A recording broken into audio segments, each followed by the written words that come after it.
Hey guys, Mark here, Blue Glow Electronics. Quick little video here. Part 3 of my Fisher 30A restoration video series. I showed how to use a plain old IEC cord plugged into the wall to determine the outer foil on a capacitor. But what I did not show were the settings on my oscilloscope I used to do that with. I've had a couple people ask about it. Here's a quick video to show you that. These are the settings that I used. You can also look at the video coming up next and a few pictures I've got here. You can see that.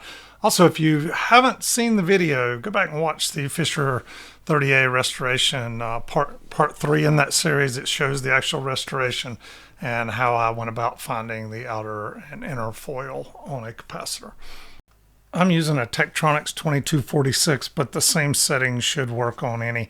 And do notice I was using 10X on my probe. And this is the actual snippet from the video that I embedded when I made part 3 in the video. So you can see the settings right there on the screen.